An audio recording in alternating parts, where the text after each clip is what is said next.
नमस्कार प्रिय दर्शकों, हाजिर हूँ आज। रणबीर कपूर बहुत ही बड़े एक्ट्रेस हैं, नाम के किसी पहचान में मोहताज नहीं है। ये इनकी भी एक बहुत जल्द ही 1 दिसंबर को एक फिल्म आने वाली है, एनिमल करके। इस पर हमारे एक मित्र ने पूछा कि भाई आप एस्ट्रोलॉजर हो, तो आप बताओ ये फिल्म कितनी चलेगी। देखिए, एनिमल जो फिल्म आने वाली है, आज हम जो रणबीर कपूर की ये कुंडली लेकर हाजिर हैं। सर्वप्रथम देखिए, कोई भी अभिनेता हो, नेता हो, उनकी जन्म कुंडली सिलेक्ट मतलब एग्जिट टाइम और डेट ऑफ बर्थ मिलना बड़ा ही मुश्किल होता है। कभी किसी यहाँ किसी भी ज्योतिषी के यहाँ यदि वे अपनी कुंडली दिखाए हैं, तो वे उनका डेटा सेव करके रखते हैं। यदि किसी प्रकार से लीक हो जाए या वायरल हो जाए, तो हमें उनकी कुंडली सोशल मीडिया पर या जो है गूगल इत्यादि से मिल जाती है। तो आज का जो हमने इनका डेट ऑफ बर्थ या टाइम लिया है, ये सब गूगल से मिला है हमें। तो 28 सितंबर 1982 आप अपनी कुंडली बनाइए। तो 28 सितंबर 1982 दोपहर के 12 बजे जन्म स्थान मुंबई में इनका जन्म हुआ है। इस आधार पर हमें इनकी कुंडली मिली है। तो देखिए, जो भी हो, अगर ये उनकी कुंडली है, तो इसके आधार पर हम आज तय करेंगे कि उनकी जो आने वाली मूवी है एनिमल, क्या वो हिट होगी या फ्लॉप होगी। हमारा सिर्फ एक ही उद्देश्य रहेगा फिल्म को लेकर। तो आइए उनकी कुंडली पर चर्चा करें।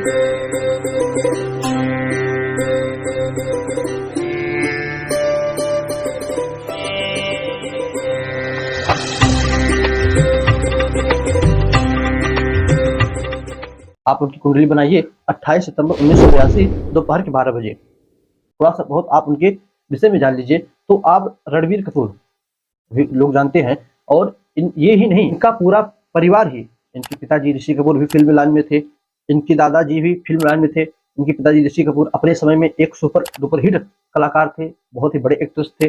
और आने वाले समय में भी ये भी जो है धीरे धीरे इस लाइन पर चल रहे हैं। आप इनको थोड़ा बहुत भी जानते हो। तो आप देखो, ये जो भी फिल्म बनाते हैं, उसके रोल को मानो ऐसा निभाते हैं कि ये उसी में जी रहे हों। अभी बहुत ही जल्दी मैंने इनकी एक संजू फिल्म देखी थी, संजय दत्त के ऊपर बायोपिक पर आधारित है यह फिल्म। तो संजय दत्त की जीवनी को इन्होंने ऐसे दर्शाया था जैसे कि ये उसे जी ही रहे हों। ये कोई फिल्म नहीं है, ये उसे जी ही रहे हों। बड़ा ही अच्छा इन्होंने रोल किया था। दर्शकों, आप इनकी जन्म कुंडली देखिए। इनकी जन्म कुंडली में वृश्चिक लग्न की कुंडली बन रही है।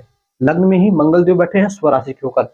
दूसरी बात, दूसरे भाव में गुरु की राशि में धनु राशि में केतु, और तीसरे भाव में शनि की राशि में मकर राशि में चंद्रमा स्थित है, तो इनकी मकर राशि हो गई। फिर चौथा, पांचवा, छठवां, सातवां भाव खाली है। 8वें भाव में राहु बैठे हैं मिथुन राशि में। 9वां 10वां भाव खाली। 11वें भाव में आपको 4 ग्रह देखने को मिलेंगे, सूर्य, बुध, शनि और शुक्र। इसके बाद और आगे बढ़िए तो 12वें भाव में तुला राशि में गुरुदेव देखने को मिलेंगे। ये इनकी जन्म कुंडली की स्थिति है। इनके जन्म के समय चंद्रमा की महादशा थी, यानी चंद्रमा की महादशा में इन्होंने जन्म लिया है। और इस कुंडली में चंद्रमा भाग्येश बनकर तीसरे भाव में बैठे हैं, यानी ऐसे जातक को भाग्य का साथ हमेशा मिलता रहेगा। और भाई, इतने बड़े परिवार में जन्म लेना किसी भाग्य से कम नहीं है। जहाँ पर लोग आज कोई छोटा सा भी बॉलीवुड में लाइन मिल जाए, डोरी मिल जाए कि आगे बढ़कर फिल्म इंडस्ट्री में चले जाएं, वहां पर इन्होंने एक ऐसे घर में जन्म लिया जहां पर कि आप कह सकते हो पीढ़ी दर पीढ़ी ही फिल्म लाइन में चली आ रही है। दर्शकों, कुछ इनकी कुंडली से बात कर ली जाए तो इनकी कुंडली में सर्वप्रथम ये देखिए, वृश्चिक राशि में मंगल सुयोग्रही होकर लग्न में ही रुचक नामक राजयोग बना रहा है, जो 5 महापुरुषों से एक है। अभी कुछ दिनों पहले मैंने एक पंच महापुरुष नाम का वीडियो बनाया था, उसमें आपको मैंने बताया था कि 5 बड़े ही दिव्य राज होते हैं, जो कि 5 ग्रहों से बनते हैं।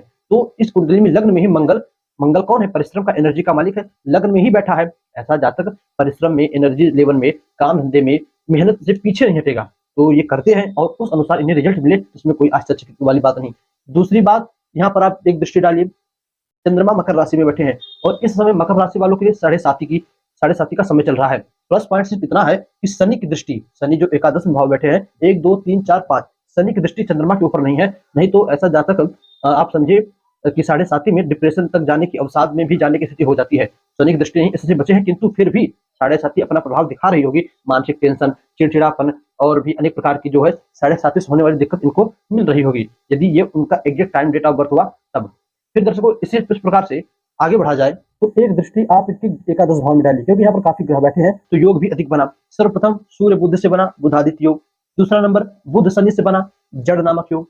तीसरा नंबर शुक्र जो है कन्या राशि में बैठे हैं, तो कन्या राशि में शुक्र नीच के होते हैं, किंतु ये नीचता भंग हो रही है। कैसे? कुछ दिनों हमने पहले ही वीडियो ये भी बनाई थी कि कुंडली में नीच भंग कैसे होता है। तो उसमें हमने आपको बताया था कि ग्रह जिस राशि में नीच का हो रहा हो, वह राशिपति अपने ही भाव में बैठे, एक दर्शक ने हमें कमेंट भी किया था, तो उनका यह कमेंट भी सही है। आप देखिए शुक्र यहाँ पर जो है एकादश भाव में बैठे हैं, साथ ही साथ बुध जो है अपने ही घर में आईएएस बनकर बैठे हैं, तो शुक्र का नीचे तो भंग हुआ। और हमने अभी पिछले वीडियो में, आप अगर हमारे नित्य के दर्शक हैं तो हमने बताया था कि यदि कुंडली में जिस ग्रह से नीचता भंग हो रही हो, उसी ग्रह के अनुरूप काम किया जाए तो ऐसा जातक आगे चलकर बड़ी ही अच्छी ख्याति प्राप्त करता है। तो शुक्र से नीचता भंग हुई, शुक्र से नीच भंग राजयोग बना। शुक्र है कौन? शुक्र लग्जरी व्यवस्थाओं के कारक है, शुक्र सिनेमा जगत के, फिल्म इंडस्ट्री के कारक है। शुक्र जो है जितनी भी साज सज्जा सजावट वाली चमकीली वस्तुएं हैं, उन सभी के कारक हैं। तो ये शुरू से ही फिल्म लाइन में गए, साथ साथ भाग्य का भी सहयोग शुरू से मिला, और एक जिसे कहते हैं आशीर्वाद कह लीजिए, या जो है रास्ता दिखाने वाला मार्गदर्शक कह लीजिए, वो शुरू से उनके पिताजी दादाजी का करियर इसी फील्ड में था, तो ये भी उसी फील्ड पर चले, तो उसमें इन्हें बहुत अच्छी सक्सेस मिली और आगे चलकर बहुत ही अच्छा ये नाम भी कमाएंगे। हमारा मुख्य पॉइंट है फिल्म एनिमल हिट होगी या फ्लॉप। देखिए दर्शकों, एक फिल्म में बहुत लोग ऐसा यूट्यूब पर वीडियो बनाते हैं, किंतु हमारा जितना ज्ञान है, हमें जितना गुरु ने सिखाया, एक ही बात कही कि जहां पर अनेकों लोगों का भाग्य जुड़े, अनेकों लोगों का कर्म जुड़े, वहां पर सिर्फ एक व्यक्ति की कुंडली से कुछ नहीं देखा जा सकता। यानी इस फिल्म में सिर्फ रणबीर कपूर ही एक्टिंग नहीं कर रहे, अनिल कपूर है, महान एक्ट्रेस है, उनका भी कुछ भाग्य प्रबल होगा, उनकी भी कुंडली में कोई अच्छे राजयोग बने होंगे। इसी के साथ साथ अन्य भी सुपरस्टार हैं, उनका भी तो भाग्य इस फिल्म में जुड़ा होगा। जो डायरेक्टर है, प्रोड्यूसर है, उसमें काम करने वाले, भाई फिल्म हिट होगी तो सभी को लाभ होगा। तो सिर्फ एक रणबीर कपूर की ही कुंडली से यदि देखा जाए तो ये थोड़ी गलत बात होगी। गलत बात इसलिए कि अभी इनकी कुंडली में क्या है, अब देखिए आप 7.5 चल रही है, साथ ही साथ इनकी दशा महादशा की बात की जाए तो इनको गुरु की दशा सन 2012 से सन 2028 तक गुरु की महादशा चलेगी। गुरु की महादशा में चंद्रमा की अंतरदशा चल रही है, जो नवंबर 23 से प्रारंभ हुई है, यानी जस्ट जो नवंबर चल रहा है, इसी नवंबर सन 2023 से प्रारंभ हुई है और मार्च 2025 तक चलेगी। गुरु में, गुरु यहाँ पर देखिए आप नवम यानी दूसरे भाव के स्वामी और पंचमेश 5वें भाव के स्वामी बनकर 12वें भाव में बैठे हैं। गुरु यहाँ पर मार्केश बनी है और वृश्चिक लग्न में ही गुरु कारक भी होते हैं। 2 पॉइंट, कारक भी है, मारक भी है, और जाकर बैठे हैं व्यय भाव में, शुक्र की राशि में। शुक्र कहां पर बैठे हैं? शुक्र बैठे हैं नीच भंग राजयोग बनाकर 11वें भाव में, एकादश भाव में, जिसे आय का भाव कहते हैं। तो अच्छा भी है, खराब भी है, किंतु शनि की 7.5 प्लस पॉइंट देती है खराब वाले में, तो 2 खराब 1 अच्छा मिला।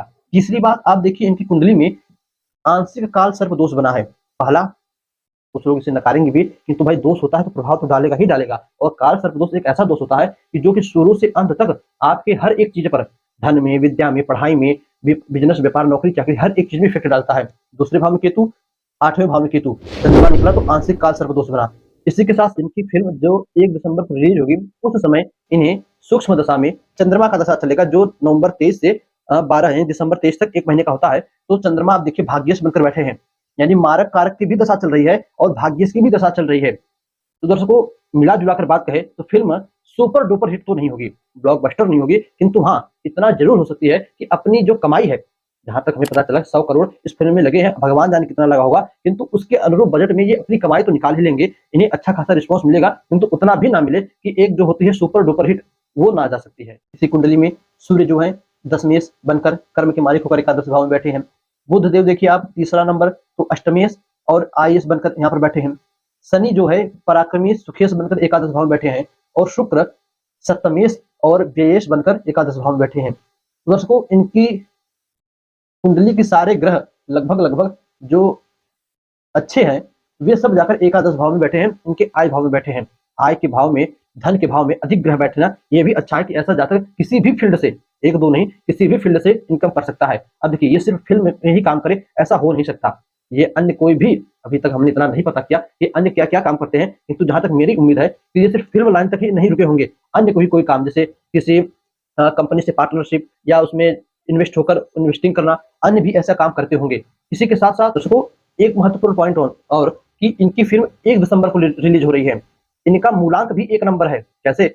28, आप देखिए 28 इनका डेट ऑफ बर्थ है। मूलांक निकालने की हमने विधि बताई थी। मान लीजिए किसी का जो भी हो डेट ऑफ बर्थ हो, इनका 28 है, तो इस 28 को अलग कीजिए, यानी 2 + 8, मूलांक हमेशा 1 नंबर का होता है, 1 से लेकर 9 तक, जीरो की गिनती नहीं होती। तो हमने 2 + 8 किया, बराबर आया 10।